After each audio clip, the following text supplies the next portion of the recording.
Praise the Lord everyone. तारीफ और बड़ाई और जय जयकार हमारे परमेश्वर की हो, उस परमेश्वर की जिसके नाम से हम रोज एकत्रित होते हैं और उसकी आराधना और स्तुति करते हैं।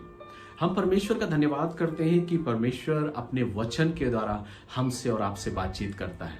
आज हम पुनः यहेजकेल की पुस्तक को पढ़ेंगे और उसके 39वें अध्याय की ओर अपने ध्यान को केंद्रित करेंगे और मैं परमेश्वर के वचन से उस मनन को आपके बीच में रखने का प्रयास करूंगा।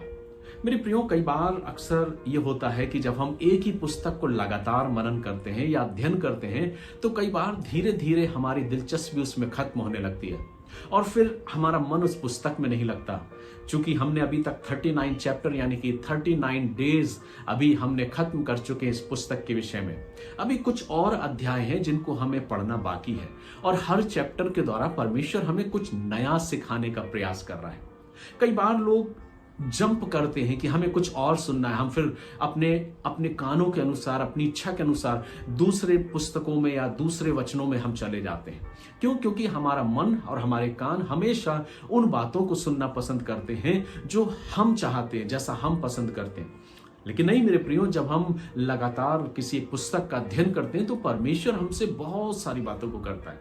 हो सकता है बहुतों के लिए पुस्तक अब एक बोरियत होने लगी होगी, उनको बोर लगने लगा होगा कि हम क्यों इस पुस्तक को फिर से सुने और फिर आगे बढ़ जाते होंगे। लेकिन नहीं मेरे प्रियो, परमेश्वर का वचन हर रोज हमसे एक नई बात को करता है। आइए हम वचन में चलते हैं और जो वास्तव में प्रभु से प्रेम करने वाले हैं, जो वास्तव में प्रभु के वचन को बड़ी गहराई के साथ मनन और चिंतन कर सकते हैं, आप सभी से परमेश्वर बातचीत करना चाहता है। आइए हम वचन में चलते हैं। वचन यहाँ कहता है गोग की पराजय। परमेश्वर गोग के विषय में बात कर रहा है, उसकी पराजय के विषय में बात कर रहा है। वचन कहता है, फिर हे मनुष्य की संतान, गोग के विषय भविष्यवाणी करके ये कह, हे गोग, हे रोश, मेशेक और तूबल के प्रधान, परमेश्वर यहोवा यो कहता, मैं तेरे विरुद्ध हूं।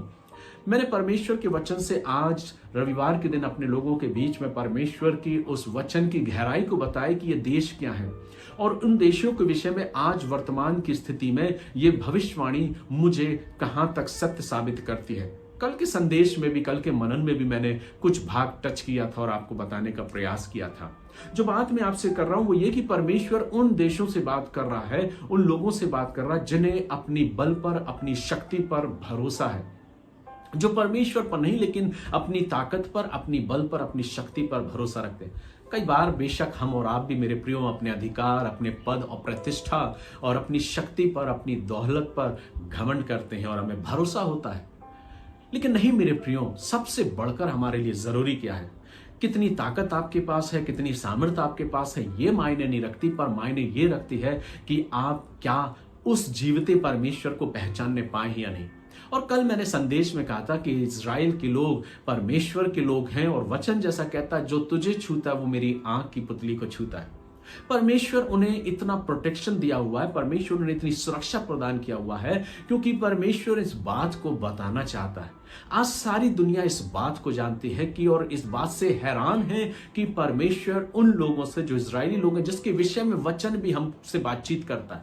हाँ, कई बार हम उस बातों को एक्सेप्ट नहीं करते। हम अपनी बुद्धिजीवी या अपनी बुद्धि के आधार पर, अपने ज्ञान के आधार पर प्रबल होना चाहते हैं, विजयी होना चाहते हैं, जीत हासिल करना चाहते हैं।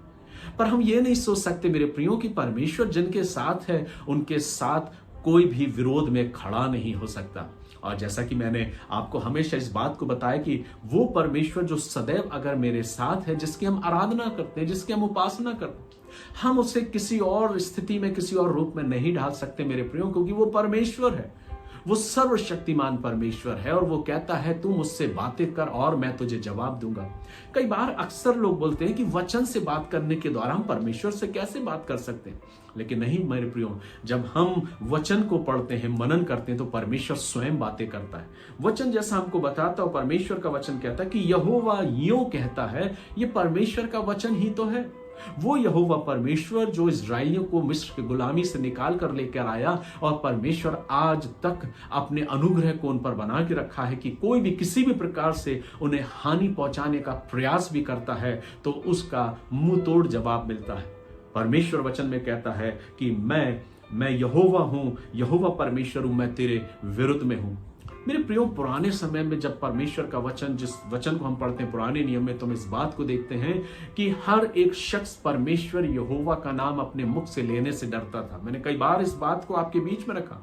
अगर जब लिखा भी जाता था तो शख्स, वो व्यक्ति लिखने वाला, अपने आप को स्नान करता था, शुद्ध करता था, और जब उस कलम से, जो नई कलम हुआ करती थी, उस कलम से उस नाम को, सिर्फ मात्र यहोवा नाम को लिखने के बाद उसे तोड़ देता था और अपने जीवन में उस परमेश्वर का धन्यवाद करता था, शुक्रिया अदा करता था, उसको आदर और सम्मान देता था। यहोवा परमेश्वर नाम, जो सर्वोच्च नाम मेरे प्रियो, जो सामर्थी नाम है, जो अपने वचन में स्वयं परमेश्वर इस बात को बोल रहा है। बार बार वो इस बात को बोलता है कि वे जान लेंगे कि मैं यहोवा परमेश्वर हूं। 7वें पद में वचन कहता है, मैं अपनी प्रजा इस्राएल के बीच अपना नाम प्रकट करूंगा।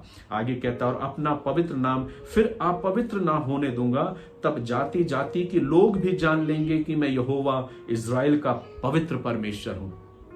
ये कोई और नहीं मेरे प्रियो, ये इज़राइल का पवित्र परमेश्वर है, जिसकी आराधना और उपासना हम और आप करते हैं, जो वास्तव में मसीही है, जो वास्तव में परमेश्वर के विश्वासी लोग हैं, जिन्होंने अपने जीवन में विश्वास किया और उस जीवते परमेश्वर को जानते हैं। मेरे प्रियो, हमारा और आपका परमेश्वर, जब हम मसीह यीशु ख्रीस्त के नाम में होकर, उसके बलिदान में होकर उसके करीब आते हैं, वो परमेश्वर हमसे बातचीत करता है। आज जो सबसे महत्वपूर्ण बात मैं आपको बताने जा रहा हूं, इस 39 चैप्टर में, आप अपने व्यक्तिगत रीति से इस वचन को पढ़िएगा, क्योंकि सारा वचन मैं आपके बीच में नहीं पढ़ता समय के अभाव को देखते हुए। मेरे प्रियो, जो बात मैं आपको बताने जा रहा हूं वो ये कि परमेश्वर का वचन हमें और आपको इस बात को सिखाता है कि परमेश्वर हमारे और आपके साथ है। परमेश्वर का वचन कहता है कि मैं इज़राइल के साथ हूं और मैं इस बात को प्रकट कर दूंगा कि मेरा नाम पवित्र है, और अपने पवित्र नाम के निमित्त मैं अपने नाम को व्यक्त करूंगा और बता दूंगा कि मैं इज़राइल का परमेश्वर हूं। परमेश्वर चाहे तो अपने आप को प्रकट कर सकता है, और यही तो है जो कुछ आज दुनिया में घट रहा है, जो कुछ हम देख रहे हैं, वो सब कुछ इस वचन में लिखा हुआ है। परमेश्वर का वचन अपने इस वचन के द्वारा मुझसे और आपसे बात करता है। वो कहता है, तुम मुझे जानो, तुम मुझे पहचानो। वो समय और अवसर दे रहा है। परिस्थितियां जो कुछ भी घट रही हैं, वो इस बात को एहसास दिलाती हैं कि जो कुछ परमेश्वर का वचन है वो सत्य साबित होता जा रहा है। लेकिन हम धन्यवाद देते हैं अपने परमेश्वर का, जिसने मुझसे और आपसे इस बात को कहा है कि तुम भय ना खाना, तुम भयभीत ना होना, क्योंकि हमें विश्वास है कि हम अपने जीवते परमेश्वर पर भरोसा करते हैं और उसी के नाम में अपने जीवन को आगे बढ़ाते हुए चलते हैं। क्योंकि परमेश्वर का वचन कहता है कि मैं सदैव तुम्हारे साथ हूं और तुम्हारी अगुवाई किया करूंगा। जब हम अपने जीवन में विश्वास करते हैं और अपने जीवन में सच्चे पश्चाताप के साथ उसको स्वीकार करते हैं, वो मुझे अपनी संतान बनाता है, और अपनी संतान होने के मानंद वो मेरी सुरक्षा और हिफाजत करता है। आज सबसे बड़ी बात कहकर मैं अपने संदेश को विराम दूंगा, अपने मनन को विराम दूंगा। बेशक हमारे पास दुनिया की सारी दौलत हो जाए, बेशक हमारे पास सबसे ताकतवर चीजें हो जाए, हमें घमंड हो अपनी ताकत पर, हमें घमंड हो अपनी शक्ति पर, लेकिन स्मरण रखें, जिसके साथ परमेश्वर है, जिसके साथ परमेश्वर यहोवा है, जिसके साथ परमेश्वर का आत्मा है, वो सर्वोच्च सामर्थी है। मेरे प्रियो, आज हमारे पास क्या है मेरे प्रियो? मुझे पूरा विश्वास है कि मेरे साथ मेरा परमेश्वर है। मैं उस परमेश्वर पर विश्वास करता हूं। मैं किसी दुनियावी इंसान के पीछे भागने की अपेक्षा मैं अपने जीवते परमेश्वर के पीछे भागता हूं, क्योंकि वही है जो मुझे संसार में लेकर आया है, वही है जिसने मुझे सामर्थ्य दिया है, वही है जिसने मुझे जीवन दिया है। इसलिए अपने जीवन के अंत पर्यंत तक सिर्फ और सिर्फ अपने जीवित परमेश्वर की ओर सिजदा करते हुए, उसका धन्यवाद करते हुए अपने जीवन को व्यतीत करें, उसके नाम को धन्य कहें, प्रार्थना करें, विश्वास करें और उसके अनुग्रह में आगे बढ़ते जाएं। वो परमेश्वर जो जीवित परमेश्वर है, वो आपसे बातचीत करे और अपने अनुग्रह को आपके जीवन में बहुत आयत से प्रदान करे। May God bless you. प्रभु आप सबों को आशीष दे।